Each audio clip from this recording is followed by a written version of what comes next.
like. Today, we discuss this with Michael Minson, Paula Mattisonsierra here of Power Marketing SF, and the host of 10 at 10. So why would a marketer offer so much operational advice? Well, a little known secret is that marketing and operations is actually a love story. Paired together, it makes for fantastic marketing. So I'm always looking for great referral partners to share with you their journey, their skill set, and just continue to introduce you to these wonderful referral partners that I meet on a day-to-day basis every Thursday at 10 a.m. So today, our guest today, Michael Minson, from retail to tech to high-end San Francisco real estate. And that's a wonderful journey right there. Starting his career, he started off at Zephyr. He was a top producing realtor at Climb Realty for 2 years, owner and senior listing specialist at the Level Up Group, and operating principal at the Keller Williams in San Francisco. Michael, good morning. How are you? Good morning, Paula. It's great to be with you today. I know, right? That's like, we haven't seen each other for a while. We bumped into each other this week at a networking meeting. Our energies were like literally found each other across the room. Yep. It's like, I got to have Michael on the show. It's great to be here. I'm really excited to be here. You've got quite a following here. It's pretty impressive what you've built, Paula. I figure just sharing, because it gives me back. It's a nice circle, Yep. We both network pretty actively. And one of the things that is the founding principle based on, that all of this is based on is givers gain. And Yep. I've really kind of tried to dive into that because you do gain by giving. It's a really wonderful circle, but I was interested as I was doing a little bit of research on you to get on the show. I noticed that your MBA was in supply chain management, and it just made me chuckle because did you ever think years ago as a young man going off your MBA that you'd be at this point right now, that it would lead you to this point? No, not really. No, I didn't really have any interest in real estate when I was getting my MBA. I was in high tech and in the middle of right after the dot-com boom, and working at companies like Autodesk and Adobe and Macromedia and some startups along the way. And I was really doing a lot of inventory management, supply chain management, manufacturing. Then I moved into project management and program management. And I realized that I have this entrepreneurial pang, this hunger that I'm not able to satisfy in the corporate environment. And I made the move about 7 years ago into real estate and have never looked back. But the funny thing that my operations and supply chain management degree gave me was a deep awareness of how to influence people that you have really no control over, right? So as a project manager, you're tasked with making this thing happen out of nothing, and none of these people work for you, and you may or may not have a budget, and you've got all kinds of constraints. And turns out, well, to my surprise, that's really a lot like sales. You have no control over the customer. You have a budget, you have a million constraints, and your goal is to get everybody to the finish line in one piece, and hopefully better for it. Exactly. And it's turned out to be quite beneficial. Well, let me ask you a question, because you mentioned that pang. I hear that a lot. A lot of people are like, I always had that hunger. Did that entrepreneurial craving start as a child? Could you track back now and remember Michael as a kid? Was that something that you always were striving for? I think I was a closeted entrepreneur. I was thinking about this question, and I never really admitted to being an entrepreneur until probably my 30s. But when I look back, the things that I did in high school were pretty entrepreneurial. I started the school newspaper. I started the drama club. I started the chess club, right? I was a big nerd. And where there was an opportunity. I didn't want to say anything. But where there's an opportunity, I found a way to create something from it. And I didn't call it entrepreneurialness. I just called it just filling a need, I guess. But that label came along after I started to become a student of Tony Robbins and go to a lot of his events, and really became okay to be entrepreneurial. And that exposure to those people gave me permission to think bigger than I allowed myself to think before. I know. One of the things that we talking about actually at your chapter meeting this week was the idea of being a salesperson, because I found that speaking to my business owners that I work with, sometimes the word sales is like a dirty word, but in entrepreneurship, I think we're all salespeople, you Yeah, know? for Uh, sure. so, how important was a mentor for you? Was this a journey you took on your own? I mean, I know you're doing the Tony Robbins camp, but it Yeah. sounds like this may have been something that trickled way back. I've always had, ever since I moved into real estate, into my own business owning, I've had a coach. And so I have a coach for each of my businesses, and I have a life coach as well. And so there's a lot of coaching going on. And it's not because I can't figure it out on my own or I don't know what to do. I do, but I know too many things about what to do. And prioritizing what's important is an area that I need help. And I need help bouncing ideas off of, and giving me that kind of reality check before I go and spend a bunch of money or waste a lot of time, or try something that's already been tried 100 ways and doesn't work that way. And so I think anybody can figure stuff out on their own, and that's not the point. The point is, how fast do you want to get to success? And for me, that's where having a good mentor, and I call them my coaches, that's where having a good coach helps really accelerate the pace of your path to success. So one of the things I'm hearing is not being an island. You can't be an island when you're starting a business. Um, can you share your thoughts on that? 100%. I think when none of us succeed alone, and I think the coach is your rallying cry for the leader.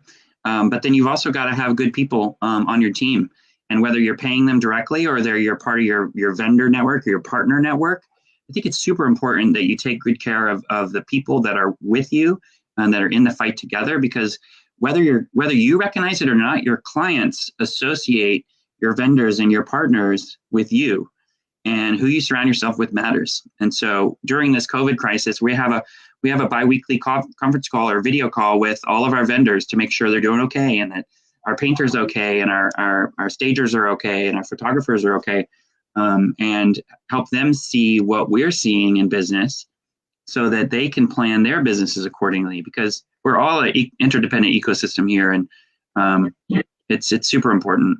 We're not an island by any stretch of imagination. Exactly. I mean, when I work with startup business owners, they're so excited about what they're doing, and the energy, all this energy is there.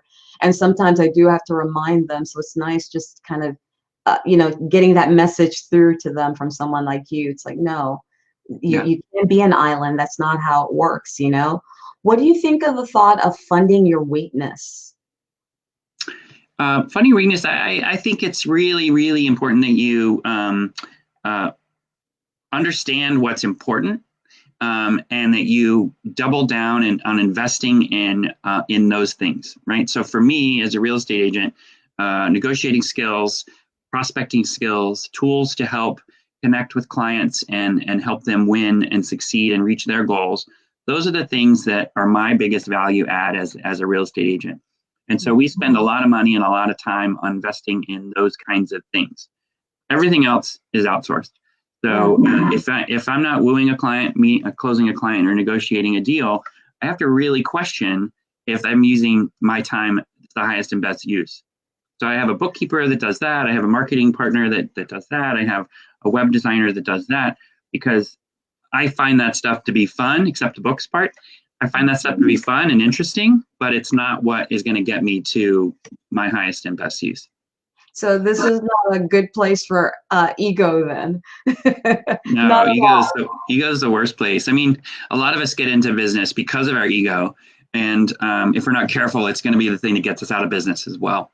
Yeah. Ego causes a lot of bad decisions. And I actually go through my P&L line by line every quarter, and we look at all my expenses and say, is this serving my ego? Is this serving my customer's ego? And then those are the first two things that get cut. And then the rest of the stuff should be either adding to the top line or reducing the cost structures or the cost basis. So those are the things we want to keep. Cut out all the ego stuff, because it's not going to get you. That's Yeah. going to be that's stealable. I'm taking that for myself. Great. I stole it from somebody else. But I love what you attach to it. And it's not just going through the expenses, but really looking at it. Is this for me? This is for my client. Like, does it make any sense? Eliminate it if it's not for the better goal, right? Right. Right. So how important is it to have a vision for yourself? I mean, it's everything, right? Your vision really sets the direction, and it drives all of your goals. And the goals is where you get your tasks, and the tasks is what you do every day. And so if you don't have a clear vision of where you want your business to be or what you want your life to be, you're just going to get whatever you get, right? But when you start to focus on what's important, you're intentionally saying no to things that are not important. And those things can take up a lot of your time and a lot of your brain width and a lot of your capacity. And so being really laser focused on your goal. One of my goals is to improve myself every day. It's a very broad goal, but it's attainable, right? And so if it's meditating or if it's running or if it's reading or taking a class, those are all things that I can check the box. Yep, that's moving me towards that goal. So I'm learning something new every day. yeah, You have to learn something new every day. That's a good one. With all this, we're in a crazy time right now. We're literally in an evolving economy right now. It's not that our economy was bad. People were working, things were happening, but literally we are sheltering in place. Some states aren't. We're not going to talk about those states. Why are they out protesting, by the way? That is crazy, but we're in an evolving time. So it's not like previous years. I mean, I saw 85 with the home savings loan crisis, and that change that happened. And then we had the dot-com bomb. That was another big one in 2008. This is very different than that. And so I don't know if I can really call it a down economy. I mean, tell us a little bit about your business and how you guys are working that in, and what changes do you see for yourself, business, personal, and on the business end? Well, in real estate, the number of transactions is pretty much fallen to the floor. We're about 75% down year over year from a volume standpoint and a unit standpoint. And so, that's caused us it's a shock, right? It's a major shock. But rather than wallow in that and wonder, be the victim and just say, woe is me, we're using that time to really connect with our clients, to reach out and see how they're doing, make sure they're okay first and foremost. And it's a great opportunity. As salespeople, we have to be talking to our clients, right? And the more we can connect with them now and be there for them and help them with groceries or help them connect with resources or answer questions about the market or whatever, or just be the friend to listen. That's kind of our highest and best use right now. And then we're also using that opportunity to get some market data so we can be more informed about what's going on with people in their lives right now. There's a fear that there's going to be an urban flight. And there's been some talk about it, and are people going to leave the cities? And I don't know. And so we're using those conversations to actually poll our clients and get some real market data that we can share. And I look forward to sharing that with you, hopefully next week. But this is not the time to sit on your hands.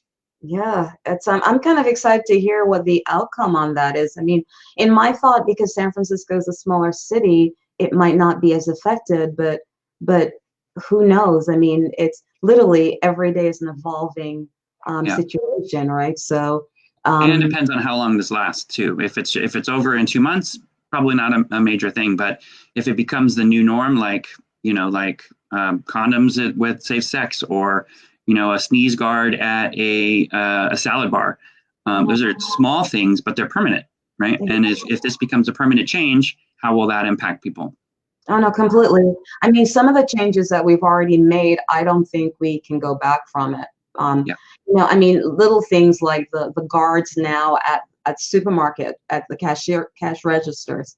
I don't think those things should change now, moving into the future. How we're communicating now through Zoom, and of course, Zoom is probably loving this period, because I mean, who would have expected this? I don't think they could have calculated this. And so I think there's so many, the way our kids are being educated, one gentleman this morning mentioned that schools may never be the same. They might now be on staggered shifts, as part online, part staggered face to face, so that the classrooms are less dense. In a weird way, that would be actually a benefit to our students, because we know years and years we had a problem in the public school system, too many kids in the classroom. This may be actually a welcome change. So where else are we going to see changes? Nurses, doctors, to protect them. They're definitely. So like I said, I think these changes are not, certain things are just not, we're not going to go back from it. And there are other things that are going to be put in place. So this week I had a conversation with a not-for-profit, and our conversation, look, they're 100 years old this year. And we literally had to look at face-to-face events, plan B, not face-to-face events. So everything is being planned that way now, So it's kind of interesting. How are you handling your business? I mean, because I know it's county by county. How is San Francisco operating on the real estate front? So California considers us an essential service, sort of. We're allowed to do, we're doing everything virtually as much as humanly possible. If a client, so that's virtual showings, virtual staging, virtual open houses, as much online as possible.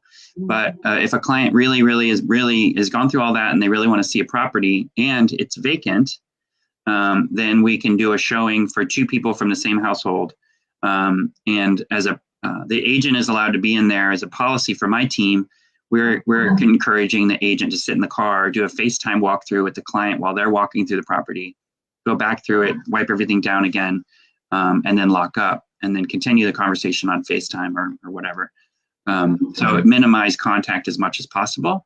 It's totally doable. It's a little clunky and it's a little awkward at first, but everybody's in the same boat. And so clients understand, agents understand. Escrows are happening, loans are happening, but everything's on. It's dragging a big rock behind us. It's kind of like I mean, there's so much changing right now, and so I guess my last wrap-up question, as far as, especially for those guys who are out there who are thinking about starting their businesses right now, or or they've already started, but now they're questioning. And of course, whenever things like this happen, you get the haters, right? I told you shouldn't have started now. You shouldn't have done this. You shouldn't have done that. Yeah, sure. What do you think about the haters? Because I wanted to make sure that I'm asking everyone, what do you think about the haters right now? I don't give the haters a lot of attention, to be honest. I think I'll take the nuggets of what they're suggesting and see if there's any way to look at this as constructive. Is there something that I'm missing? Is there an obstacle that I'm intentionally avoiding, and then that's it, right? But for me, it's about let's focus on what the reality of the ground game right now. What do we have to work with, and where's the opportunity to help people? And I think that's always going to be the secret to success. Nice. So any little nuggets that you'd like to share before we close up today, for as guidance to folks out there and about your journey? Yeah, I think if you're considering starting a company right now, this is I don't know if it's a great time to start a company, but it's a great time to grow a business. So a good business is a business with low costs, high conversion from low cost lead opportunities. And it's really easy to do well in a booming market when everybody's throwing money at each other left and right. If you can figure out how to make money in a down market, you're going to have an incredible company in an up market. Yeah. And so I started after the 2013. I started in 2013 after the kind of recovery was well underway in real estate, and it's been amazing. And so now the cuts that we're making are hard, and they're difficult, and they're important. My husband started his mortgage business in 2008. And so he knows the exact opposite. He started in a down market and to do mortgages in 2008, give me a break. Yeah. But he's built a very, very successful business and understands the costs and how important the bottom line is, not just the top line. Exactly. Well, Michael, thank you so much for coming on the show today with me and just sharing and offering folks out there, giving them some ideas, because I do teach a class at the Renaissance Center. It's a business planning class. And of course, they're right at this point, and everyone's finding that they're having to redo their business plans to incorporate this new thought line that, again, who could have even come up with a scenario, Right. And so it's just great to hear people like you sharing. So I really appreciate you coming on the show Thanks today. so much, Paula. It's a pleasure to be here. Oh, no, definitely. So guys, these videos are not meant to be a replacement for marketing or anything like that, but it's just to offer some food for thought to get you moving, pushing you out there to maybe read a new book, learn something new, get a new thought. Mentor, I never thought about that. Why is that so important? Oh, I get it. So hopefully you were able to get the message, that we're trying to share this morning. As I fumble a little bit, don't judge me. Don't judge. I know you guys out there, So when you're ready for marketing, please reach out to www.powermarketing.sf.com and reach out and speak to me. I'd love to share with you. I'd love to offer, even if it's just a 15-minute advice about your re-entry campaign. And if you want to hear anything about the real estate market, if you were thinking about buying a home, if you love his perspective, because really finding the right salesperson that matches you and what your needs are is so important, please reach out to Michael at the Level Up Group, sf.com. Correct. Yep. And reach out to Michael, please. So thank you guys so much for sharing your morning with us. I know that you guys have a bunch of other things to do today, and I always appreciate when I see the numbers and that you took the time to do this with me. It's very humbling. Thank you so much, Paula Mattisonsierra, Power Marketing SF. As always, keep moving forward. Take care. Bye, guys.